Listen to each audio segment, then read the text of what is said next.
Well, hello, and thank you for joining us for tonight's webinar, Understanding Advanced Prostate Cancer Imaging, What Patients Need to Know. My name is Nicole Abbott. I'm the Senior Coordinator of Patient Programs and Education here at Zero Prostate Cancer, and I'll be serving as your host tonight. I'm very excited for you to hear from our esteemed featured speaker, Dr. Eric Shinohara, and he'll be joining us shortly, or you can see him right now, but he'll be presenting here shortly. I just first want to go through some housekeeping items before we really get into the webinar. Today's webinar will be recorded, so don't worry. We'll be posting it on our website later this week or next week, so you'll be able to rewatch it over and over again and share it with your community and anyone else who might be interested. As soon as this event ends, you'll be sent to a link for a survey. We would love for you to participate so we can get your feedback on this event and we can learn about other topics that you'd be interested in us covering for future events. Tomorrow, you will also be receiving an email. That survey will also be in there if you missed the pop-up window at the end of this webinar. If you have any questions during this webinar, please use that Q&A feature that you will see at the bottom of your screen. We will be looking at those questions and answering some of them at the end of tonight's webinar. And we will try to get to as many as possible. So hopefully we'll get to your answer for your question, but if not, we'll always keep them and hopefully we can address them at another moment. All right, well, first I want to thank a couple of our sponsors for our webinar series, Boston Scientific and Foundation Medicine. Thanks to their generous support, that is what makes these events possible for us to share with you. So thank you again to Boston Scientific and Foundation Medicine. So about Zero, Zero Prostate Cancer is on a mission to improve and save lives from prostate cancer through advocacy, education, awareness, and support. Our vision is a future where prostate cancer detection is early, support is unwavering, and care is accessible to all. This is a brand new mission and value statement for us, so we're very excited for this new updated change as well. Before we get started again, I just want to highlight quick programs that Zero has if you are new to Zero Prostate Cancer. We have the 0360 Support Helpline. This is going to get you matched with case management services to help you get assistance you may need during your prostate cancer diagnosis, like financial assistance or emotional support programs. We also offer 2 peer support programs. We have support groups and mentor program. Those are really great, wonderful opportunities to get connected with other patients who might be in the same shoes as you are.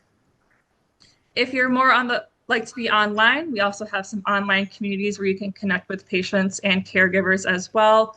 We have our Inspire group. On Facebook, we have 2 groups. One is Zero Connect, and the other is the Black Men's group.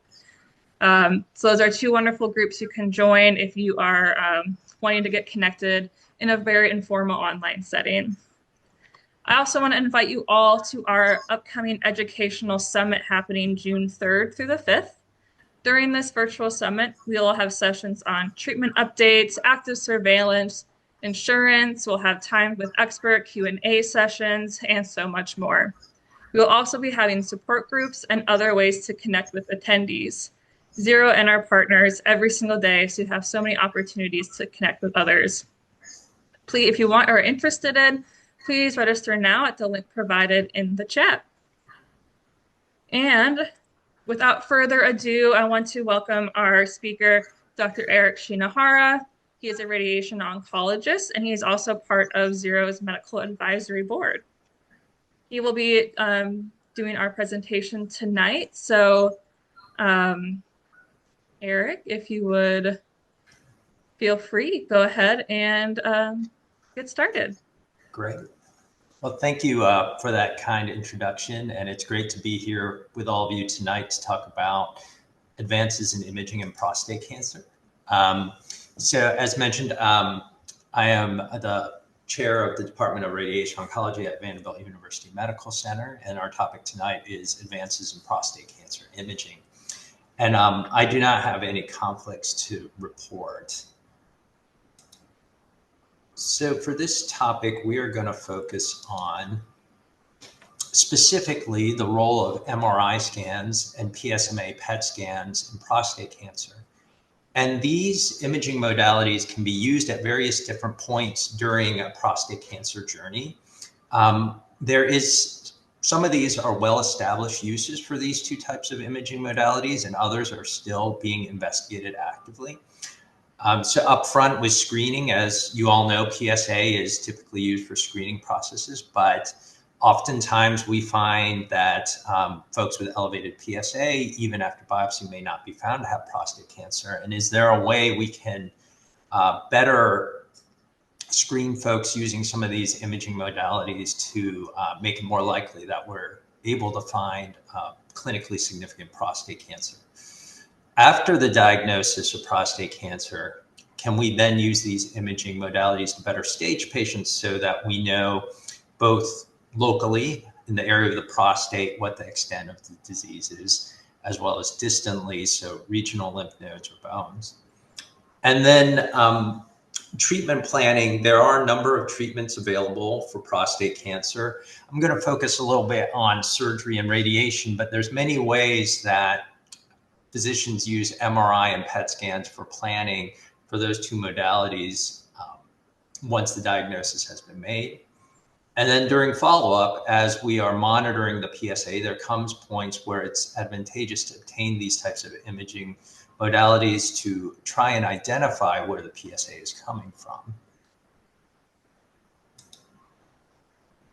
Just a few words on staging. I know many of you may be familiar with this, but typically we think of prostate cancer in a tiered system like this with the NCCN staging system, for example, and typically tiered into low, intermediate, and high risk, occasionally with the addition of very low risk.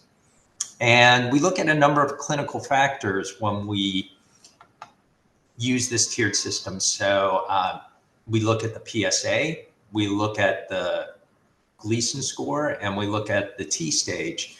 And the T stage is basically the extent of disease around the prostate. And we'll talk a little bit about how some of these imaging modalities can help us determine that a little more accurately than some of the historic means that we've used.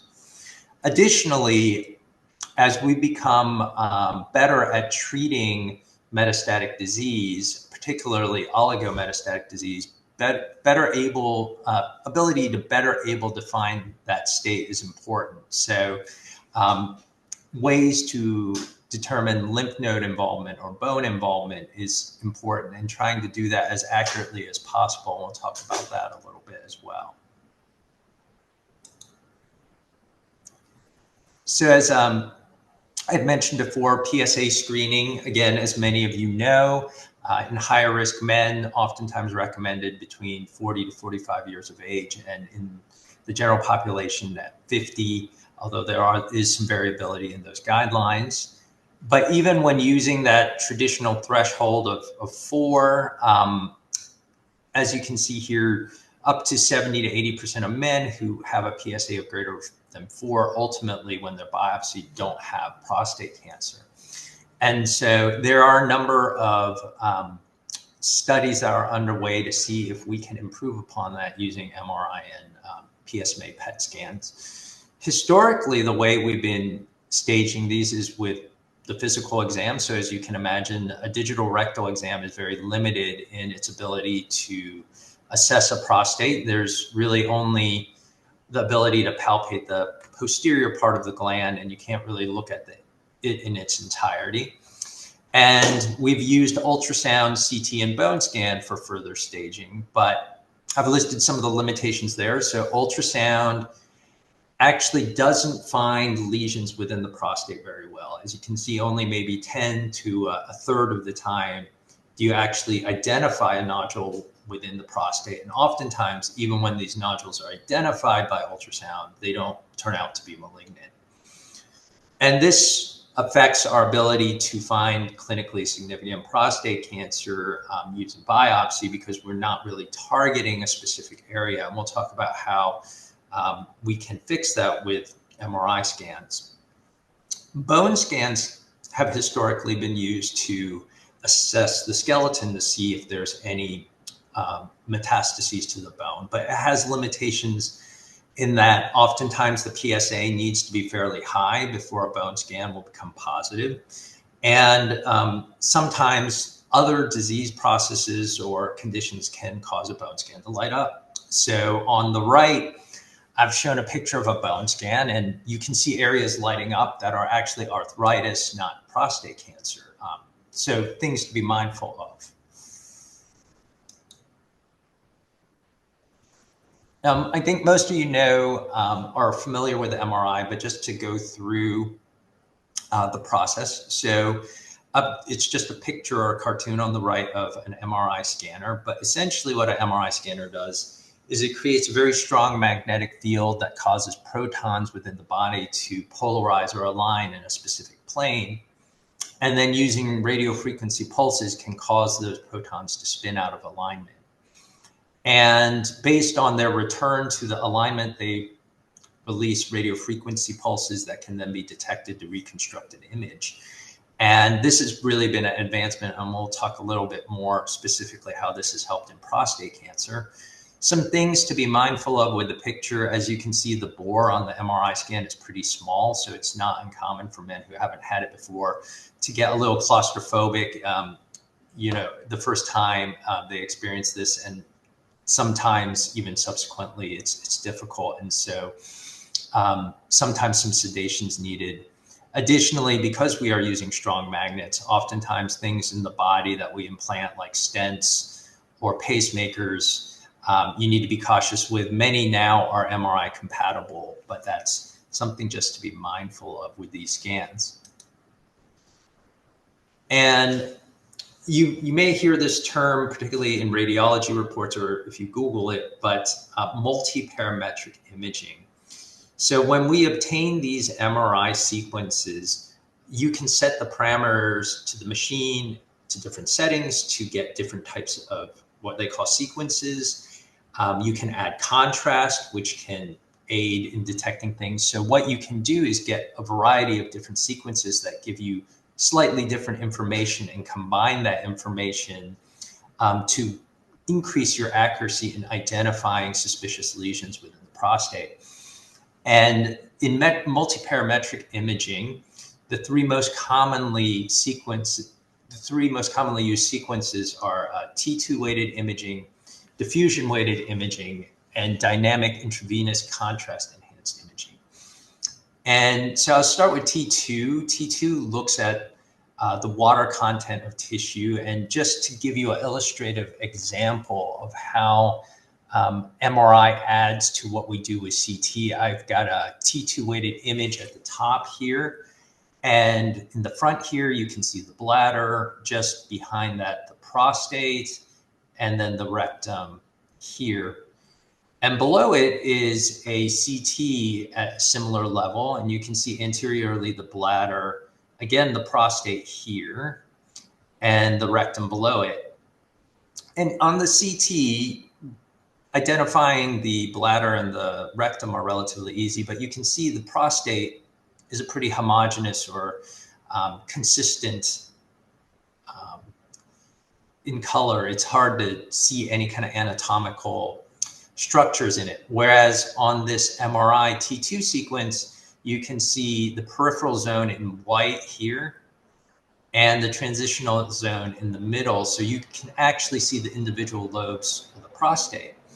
And because it measures the content of water, things that are very dense, for example, tumors where you have more cells, you can more easily identify them on a scan like this. And so that's one aspect that helps us with targeting.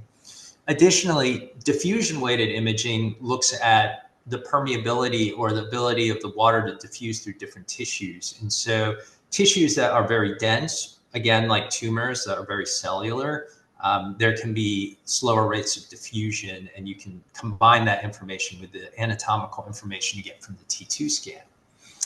And then lastly, we can use contrast to help us. So I think most people know that these cancers can require more in the way of support and need increased blood flow. So you can see increased blood vessels growing into these more active parts of the tumor. And by adding contrast and obtaining sequences specific time points after that, you can see the contrast enhancing those areas that can further add to the data there. So what the radiologist does is use all these different bits of information and try and summarize lesions seen in the prostate in a specific score. And I'm sorry, let me go back there. All right.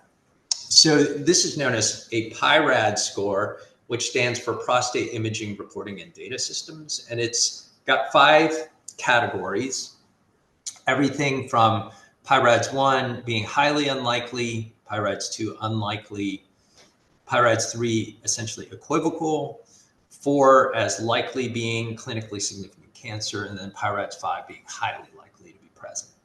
And basically, this system is used to estimate the risk of the lesions being cancerous. So a PIRADS 1 to 2 will typically be 5% or less. And then I have listed here 3, roughly, you could say about 25%, 4 about 50%, and PIRADS 5 about 75%. So this helps the urologist performing the biopsy kind of know the degree of suspicion of those lesions. And so that's, those scores can be used at multiple points. So at the screening point, so increasingly we are obtaining these multi-parametric MRIs prior to biopsy. And an active area of investigation is if you have a PSA that triggers suspicion for a prostate cancer, you get the MRI. If there are not lesions that appear to be high risk, so categories 1 or 2, can you potentially omit biopsies if other clinical factors appear to be lower risk? And that's not something that's widely used yet, but is an active area of study. I think typically still, even with a negative multiparametric MRI, people are leaning towards doing systematic biopsies. And because there's not a targetable lesion, that's all you're able to do. And we'll talk a little bit about the difference between systematic and targeted biopsies. In a positive multiparametric MRI, so if there's a PIRADS lesion 3, 4, or 5, there is some discussion about just biopsying those lesions you can see on that multiparametric MRI versus combining that with a systematic biopsy. And we'll talk about why you may want to do that. So again, for an illustrative example, just showing you what it looks like when you're trying to do a transrectal ultrasound and biopsy. So this is what the prostate looks like on an ultrasound. And as we were talking about earlier, oftentimes it's difficult to actually identify the lesion because it won't show up on the ultrasound. And basically either through some fancy software or using what they call cognitive fusion, where you look at it and basically in your mind combine these 2 images. But what you can do is take that T2 MRI and overlay it on the ultrasound to enable you to actually biopsy the suspicious area. So this is the T2 MRI again, and this whitish area in the back is the peripheral zone, and this sort of darker area here represents less water content in a suspicious area. So with MRI guidance, you can actually specifically biopsy that area. And what MRI is good at doing is locating areas of clinically significant prostate cancer. So there's some variability in that definition, but generally speaking, it's Gleason 3+4 disease that's at least half a cc in size. And so you can better increase your yields of getting a useful biopsy with that. One of the limitations, though, is the MRI isn't perfect. So about 15% of the time, it's not going to detect clinically significant prostate cancer in a nodule. So you may miss things. So just to show you here in this figure, a systematic biopsy would involve just doing biopsies, what sometimes is referred to as blindly. So you don't have a nodule to aim at, but you just use the ultrasound and you delineate different areas or parts of the prostate, typically 12 or 6 to 12, and you take some biopsies in each of those quadrants or sextants. But what can happen is either those biopsies themselves miss an area of prostate cancer, or it may be an area that's not commonly biopsied. And with the MRI information, you're more likely to be able to get to that area. But because of this limitation of having 15% that are not detectable on the MRI guided biopsy, you oftentimes, if it's positive, want to go ahead and still do that systematic biopsy to try and catch that 15%. Similarly, if you have a negative MRI and there's no lesion there, the omission of biopsy, there is a small chance, 15% chance, that you may miss something that is a clinically significant cancer if you don't biopsy, even in the setting of that negative MRI. Many men at the time of diagnosis will have lower risk disease than clinically significant prostate cancer, so Gleason grade 6 or 3+3, and lower volume disease. And so many of these men will be candidates for active surveillance. And can we augment our ability to monitor men on active surveillance beyond PSAs and repeat biopsies? And this is another area of active investigation with MRI to see if stability of MRI findings correlates with stability in Gleason score. And this is continuing to be investigated, as well as integration of PSMA scans, which we'll talk about in a little bit, to see if we might be able to spare men repeat biopsies on active surveillance, but not something widely used yet. In men on active surveillance who have had prior negative biopsies, it's not uncommon to have a positive biopsy on subsequent repeat ultrasound-guided biopsies. And particularly if the prior biopsy did not use MRI guidance, you can increase the potential to find clinically significant disease if you get an MRI before a repeat biopsy. So typically, you want to try and get an MRI and on those repeat biopsies if it wasn't done at the initial one.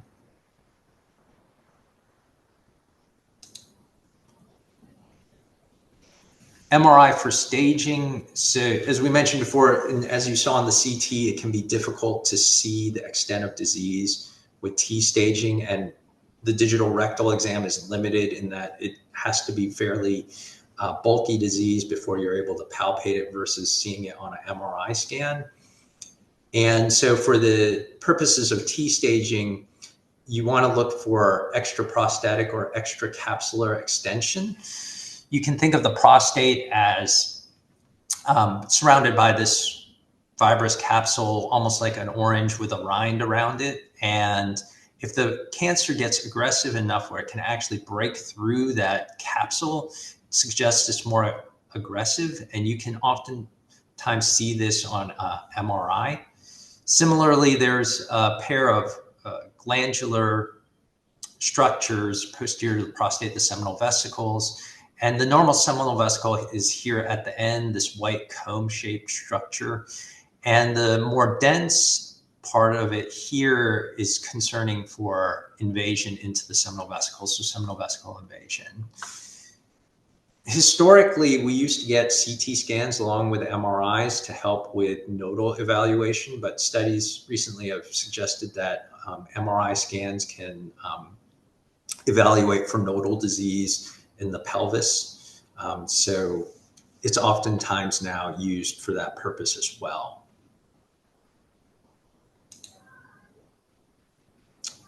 Treatment planning. So for radiation, in addition to the advantages of having some better anatomical definition with the MRI, so you're better able to see the entirety of the prostate, by being able to visualize that suspicious nodule, there have been now a few studies done that have looked at doing what we call a focal microboost to that most suspicious area.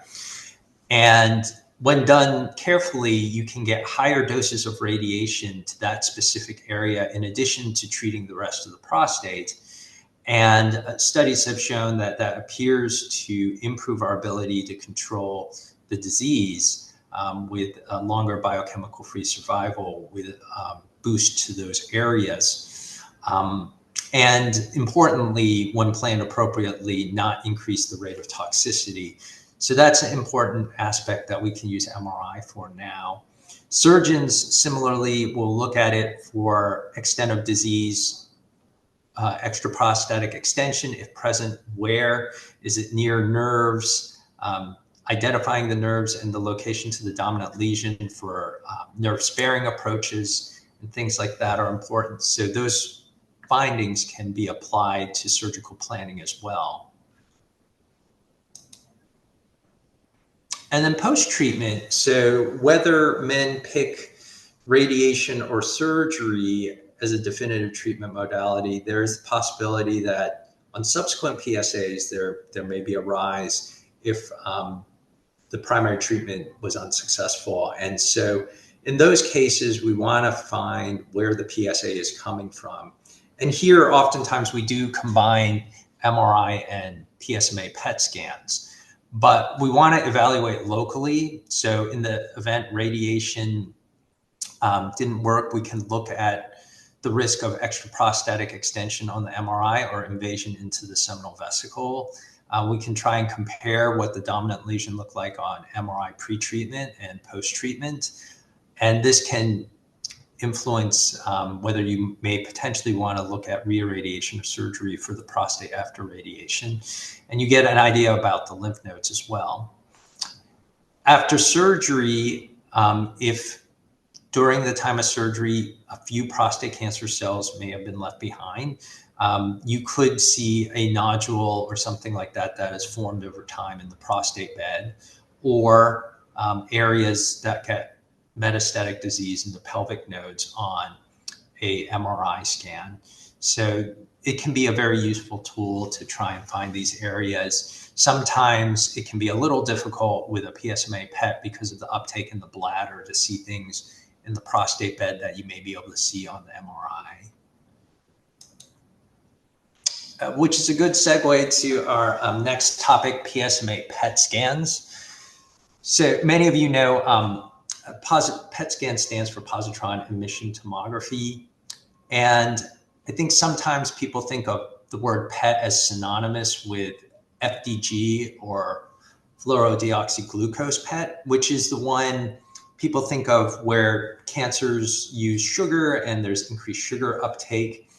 And this scan has been around for a while and has been very useful in certain types of cancer like lung cancer, melanomas, but typically doesn't have great uptake in prostate cancer, particularly in the earlier stages. And so a different PET scan, a different tracer needed to be developed. But PET scans work by actually injecting this radio tracer into the body and having it absorbed preferentially by the cancer cells, which typically takes a little bit of time, about 45 minutes to an hour. And then these tracers are attached to a radioisotope. So there's a ligand that targets, in this case, a receptor, and it releases a positron, which causes a reaction producing some photons that can be detected. So you have to scan for those. And like a photograph that needs exposure time to develop, it takes a little time to build up the picture from those photons. So you do need to be in the machine for a little bit before we get that image. And for prostate cancer, we specifically use a PSMA scan more recently here in particular, as it's been shown to be more sensitive than many of the older scans. And so PSMA stands for prostate-specific membrane antigen. It's a transmembrane glycoprotein that's overexpressed in prostate cancer. I will say the caveat is, while it is more sensitive for prostate cancer and more specific also for prostate cancer compared with some of the older studies like bone scans. There is still some cross-reactivity with PSMA, with other types of cancers, some benign conditions, and even some normal anatomical structures. So just something to be aware of. Also, as the Gleason score and PSA get higher, the uptake of PSMA appears to correlate with that. So this cartoon just illustrates what we were talking about. You have these dominant nodules in the prostate, and this is just a zoomed in picture of one of those cells. And you have these represented in green, PSMA receptors. This is the radioligand, so the ligand being the green targeting mechanism and the little radiation sign symbolizing the radioisotope, and basically it binds to the receptor, which is internalized into that cancer cell. And after that absorption period we talked about, then you go to the scanner and the photons are detected, producing the image. And there are a number of tracers available now. The most commonly used are gallium and fluorine Polarify. And as I alluded to before, there's a ligand portion that is specific for the PSMA receptor. Ligands can be anything from antibodies to parts of antibodies to peptide sequences that will bind selectively to the PSMA receptor. And then that's linked to a radionucleotide that is either directly linked to that peptide or a linker is used to connect them.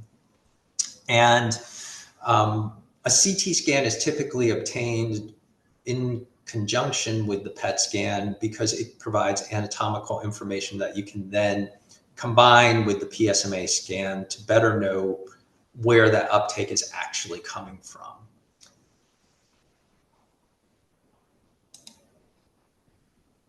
And as I mentioned previously, there is some cross-reactivity with other conditions. So just to give you some examples, this is an example of a meningioma, which is typically a benign growth of the meninges, which is lining up the brain. It can be malignant in some cases, but this is just an example of PSMA uptake in a meningioma. Actually, some treatment strategies are under investigation using this, and we'll talk about some of the potential therapeutic uses for the targeting of the PSMA receptor. And here, again, you can see outline of a body, and these are the salivary glands here that have increased PSMA uptake. And then these little dots represent ganglion that can uptake PSMA, which are normal structures in the body, collections of nerves. They can look like lymph nodes, and so you have to be careful of that. But still, I do want to emphasize that PSMA scans are much better than what we've had previously.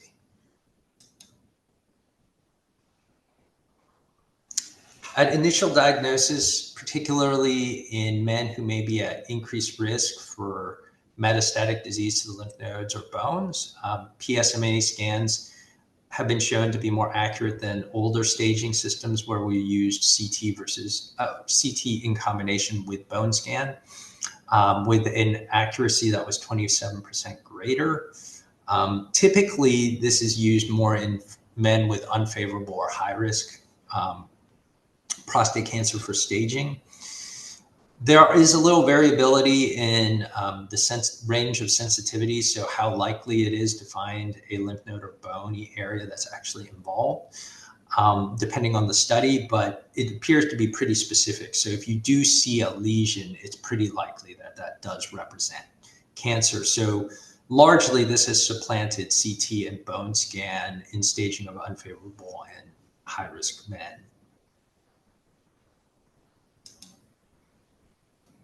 In the recurrent setting, we talked about MRI being useful for evaluating the prostate itself in the case of radiation, or the bed in the case of surgery. And it can help with the lymph nodes, although PSMA PET is probably a little more helpful with regards to evaluating regional nodes. And it also scans the entire body, whereas the MRI, unless you're getting a whole body MRI, is really sort of limited to that pelvic area. And so for radiation, you can see avidity in the prostate when there's a recurrence. And as far as the distant disease, evaluating the extent of distant disease is actually important in both of these scenarios because it can dictate what kind of additional therapies you might want to use. And as we were noting before, as PSA gets higher, you're better able to detect disease. And bone scans were really limited, and even some of the other earlier nuclear medicine studies looking at staging of prostate cancer. But in the post-surgical setting, you can see, while not perfect, even at PSA values down to 0.2, you still have some ability. About 1 in 3 men you'll be able to find a finding on PSMA. And as that PSA gets higher, your ability to detect gets better. But that's still much lower PSA thresholds than historical imaging that we've had. And as I've referenced a few times, metastatic disease, we typically now break into oligo and polymetastatic disease. And the definition of oligometastatic disease varies a little bit, but somewhere between 3 to 5 areas of disease. And this can happen at the time of initial diagnosis, after treatment of the primary at a later point if there's a recurrence, or if just certain spots are shown to be progressing independent of other areas that are well controlled. And so in these 3 scenarios, you can use PSMA to better determine the extent of disease and use focal ablative therapies to address those oligometastatic sites. And I did want to, there are actually a few studies now that have looked at intervention on these oligometastatic sites, but I did want to highlight one here. One of the earlier studies that looked at this, the Oriole study, standing for Observation versus Stereotactic Ablative Radiation for Oligometastatic Prostate Cancer. And these were men who had treatment already with radiation or surgery to the prostate itself, who subsequently developed 1 to 3 asymptomatic or painless sites. And you can see they define progression as PSA rising by 2 and 25% greater than the lowest point, than the point it was at the study. Radiologic progression, so if on subsequent imaging it appeared to progress. Symptomatic progression, so if they became painful, or initiation of hormone therapy or death.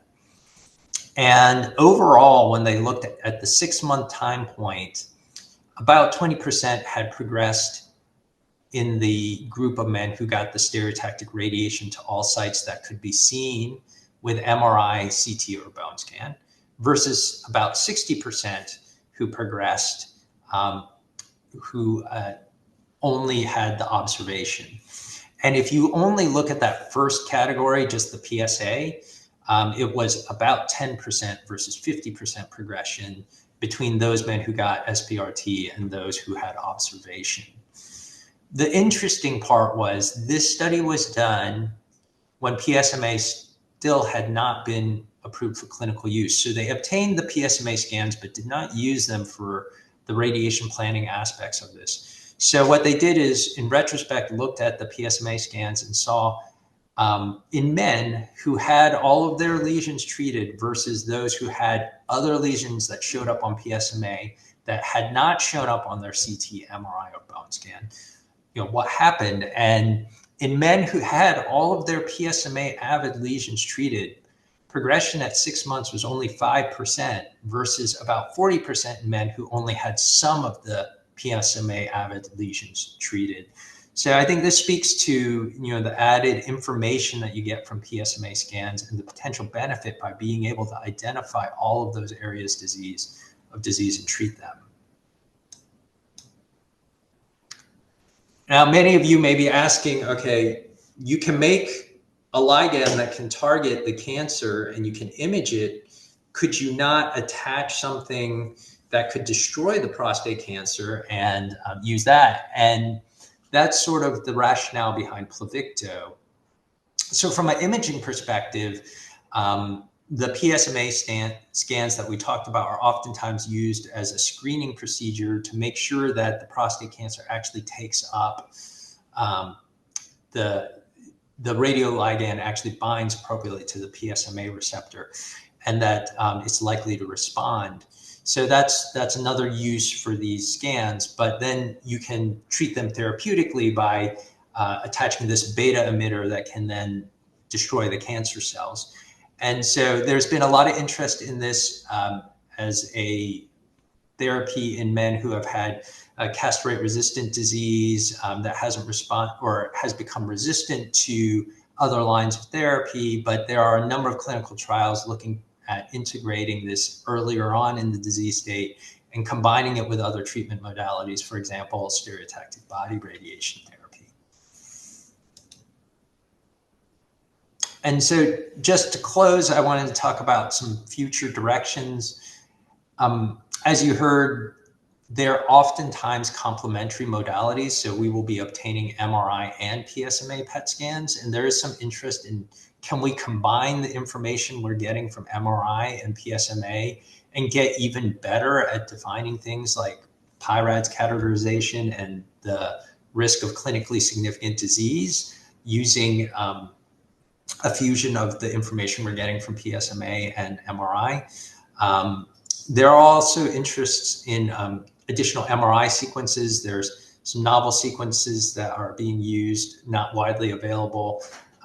Things like MRI spectroscopy, where you can try and look using the spectrum of radio waves emitted to better understand what the actual composition of a lesion is. And those are being investigated. So there's a lot of different things out there. Integration of artificial intelligence to combine clinical information into imaging information is something that is now looking to be implemented in our clinical paradigms as well. So a lot of interesting stuff going on. So I think I'm close to time, so I'll stop here and turn it over for questions. Right, perfect. Well, thank you so much for that wonderful presentation. We do have a decent amount of questions that came in while you were presenting. So I'm going to do my best to kind of try to combine them for like who asked more about the MRI versus the PSMA, just so we can stay somewhat organized. But one question that came in early, and I think is a really interesting question, is there any sort of correlation between the MRI PIRADS score and cancer staging? Like, the PIRADS is a 4, does that indicate, the aggressiveness of the cancer, or is that something that's maybe being studied, looking into? Yeah, so the definitely increases your suspicion of clinically significant prostate cancer. And actually, both the PSMA and the PIRADS system can be associated with higher Gleason grades. So there's a value called SUV for PET scans. And basically, the higher the SUV, the higher the uptake. It appears to correlate with higher grade disease. And similarly, MRI, it does appear that there is some correlation between Gleason score. And that's one of the things that they're looking at for implementing it into active surveillance. Can we actually see progression of Gleason score using MRI and PIRADS systems or PIRADS-like systems to score changes that we see on MRI? Okay, cool, very interesting. I don't know, the prostate cancer space is always always changing and looking for new ways to go about stuff. We did have one question that came in too related to MRIs. Can you kind of just discuss the differences between multi-parametric MRIs versus biparametric MRIs, and if how that maybe relates to prostate cancer or any of this information? Yeah, so I think the sequences that are most commonly used in the initial diagnosis are the T2 and diffusion weighted imaging. Sometimes the contrasted imaging isn't as high yield in the initial diagnosis, but is more helpful after prostatectomy, looking for nodules within the bed. So the contrast enhanced imaging adds something there.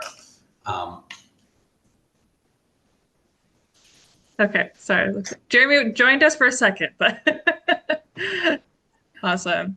So we have a lot of our questions are really around PET PSMA. I think just because that's something new. It is kind of one of the more newer things that maybe people are going to be having access to. So, one question we had that came in is how useful and accurate are PET PSMA scans in evaluating metastatic prostate cancer when trying to decide on ongoing treatment choices for those who may are in the metastatic hormone sensitive prostate cancer? Yeah. So I think some of that is dependent on the PSA level at which we get the PSMA scan. So as we were showing, you've got this tension, for example, let's say after prostatectomy, the lower the PSA, we oftentimes want to treat earlier because we think radiation is going to be more effective after surgery at a lower PSA level. But then folks will say, well, aren't you more likely to find the disease in the actual source the higher the PSA gets? And so we still typically try and get the PSA earlier because it is more sensitive even at the PSMA at a lower PSA because it is more sensitive at those lower levels. But sometimes it still ends up being negative in the post-surgery setting.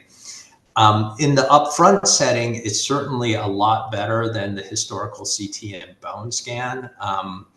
Depending on the study, anywhere from 40 to 80% getting ability to detect, for example, nodal disease. Some of that is the variability because people say, well, that's a pretty big spread, 40 to 80%. Some of that is dependent on what you used as your ground truth. So some studies actually had surgical data. They went in after the scan, did the surgery, and got the pathology to confirm that that was prostate cancer under a microscope.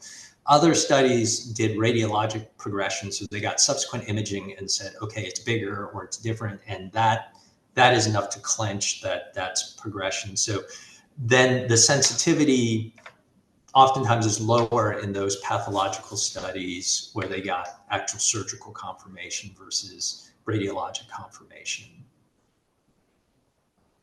Okay, so perfect segue into a next question that we have. So in the event of a biochemical recurrence following a prostatectomy or salvage radiation, you kind of mentioned that it depends on the PSA level. Is there a certain threshold of a PSA, or how high does that need to be, or how much does it have to rise in order for the PSMA PET to determine where any of that residual cancer is located? Yeah, so and with radiation, for example, after you treat the prostate, we usually use the definition of nadir plus 2. So whatever the lowest PSA was, once it hits 2 plus that number, so if it was 0.5, 2.5 would be considered biochemical failure. The reality is now with better imaging, we oftentimes obtain a PSMA scan before we get to nadir plus 2. We are oftentimes able to find a source of the PSA on the PSMA, and oftentimes getting in conjunction with that an MRI scan. Similarly with surgery, The textbook definition of failure is 0.2, but oftentimes we are checking PSAs frequently enough that we detect something before hitting 0.2. And a lot of the studies didn't look in depth into sensitivities below 0.2. We have some limited data on it, but you can see you're still able to find things at before 0.2. So in practice, I think people are still getting some PSMAs even at that earlier time point. Although, as you saw from the table, that the yield is definitely better as you get a little higher. Okay, yeah, makes sense. Awesome. So, we're really talking about some of these higher risk cancers, people who may have recurrence, but can you explain why PSMA PET aren't used in more of that low to medium risk like situations? For example, if someone's deciding between active surveillance and treatment, is there a reason why we wouldn't order a PSMA PET? Yeah, I think a couple reasons. One, the risk of nodal disease or spread to the bones is low in those folks. Oftentimes there's not high enough risk to do the PET scan. I think most of the interest around that is centered around can we improve biopsy? So, we were talking about MRI guided biopsies, and you still miss something like 15%, right, of clinically significant disease. And so the question becomes, can you be better able to, for example, on active surveillance, detect progression of disease if you were to get an MRI and a PET scan? In someone in the situation where they had a negative MRI, could you potentially use a PSMA PET to find clinically significant disease that wasn't seen on the MRI? So is there some complementary use of these two things to improve our ability to find disease? So I think that may be a point where you could integrate a PSMA PET earlier on, although at that point you might not even know what the Gleason score is. You're trying to determine if you want the biopsy or not. Okay, that makes sense. I mean, don't always want to have unnecessary testing if you don't need it, but great. I know that's a question that probably comes up a lot for people now that it is more readily available. Kind of going in terms of the availability of a PSMA, is there, in your experience at your practice or any from colleagues, any of their experience, are insurance companies covering PSMA scans without an issue, or have you seen that maybe there's some issues with some patients or some situations? Yeah, so speaking just from personal experience, previously it could be difficult to get PSMA scans, but I think as they become more widespread in their use, that the approval process has gotten better. Sometimes either due to the PSA level, so like we were talking about, at very low PSAs, it may be less likely to find something. Sometimes insurers will ask for justification. Or if we're obtaining them because there's a change in PSA and we want to get another one, but the time interval between the two scans is shorter. Sometimes I've had insurers bulk at that, but I think generally speaking, if you call them and explain the clinical situation with the PSA changing, you can get them to go ahead and cover a repeat scan. Okay, that's good to know. I mean, insurance is always sometimes a fight for people, and we always want to make sure people can get the care that they need. So, so nice to hear that it's can be fairly easy for people to get, or if they have a doctor or a physician to speak on their behalf as well. I know that can be super important for people, is to have somebody in their corner speaking up for them for insurance. If you're getting a PSMA scan, is there value in also getting a bone scan, or is that more of that's one too many scans? Yeah, I would say we typically do not get the bone scan with the PSMA scan. And part of the reason why is, we're talking about pretty low PSAs for the PSMA, and bone scans are much higher as far as the typical PSA value that you have to get to reliably find bony disease. So most of the time you will find disease on a PSMA well before you would see it on a bone scan. So typically when I'm ordering a PSMA, I don't order a CT and a bone scan anymore. I just order the PSMA. Okay. Great. I know we're getting close to time, so I'm gonna try to pick up just a couple, maybe one or two more questions.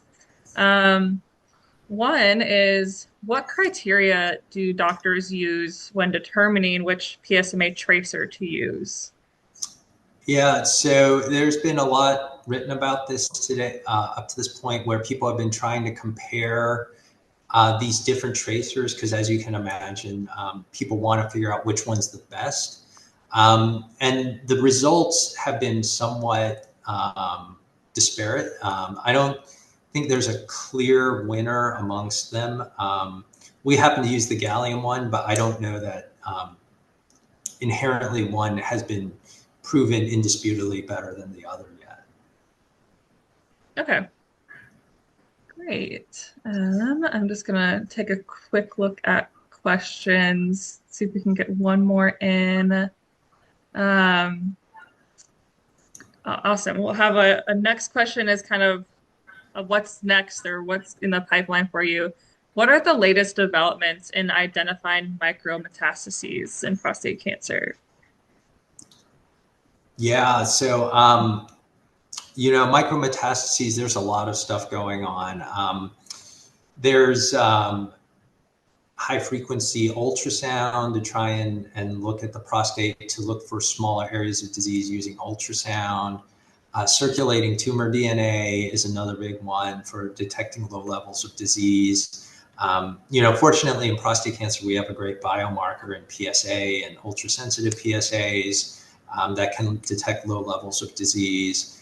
But from an imaging standpoint, to find smaller areas of disease, there's not anything, I think, novel as far as new scanners, but refinements, like we're saying, of the ultrasound with the high frequency MRI sequences. And then a lot of it is integration and using artificial intelligence, because a lot of these images, it's interesting, using AI, it will be able to discern different things, even in pathology. So like pathology or imaging, the AI algorithm will find things that will allow it to better tier or stage the cancers. But oftentimes we don't know what the base truth is. And it's kind of interesting. There was an article written about an algorithm that was doing a great job at tiering this. And what ended up happening is it was reading the slide label of the specific hospital it was coming from. And this one hospital is a very prestigious hospital. And it quickly figured out the patients coming from there was doing better, but it wasn't actually reading the pathology. It was reading the hospital name on the slide. So you have to be a little careful with these AI algorithms, but I think there is a lot to be unlocked if used appropriately.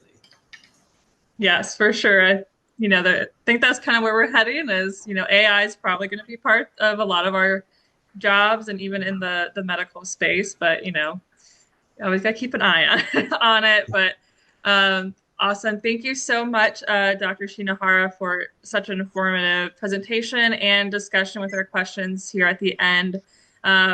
Just some quick last minute housekeeping for everybody who is on this webinar. I want to remind you all to please fill out our short survey. It is linked in the chat, and it'll also be sent via email and as a pop-up once this webinar closes. So you got a lot of options to click that link just to give us feedback on how we did, how we can improve. You also there will be the recording of this webinar as well, like I mentioned at the top. That will be available probably within the next week on our website. So make sure to keep an eye out for that and share it to everyone else who might find this information helpful and informative.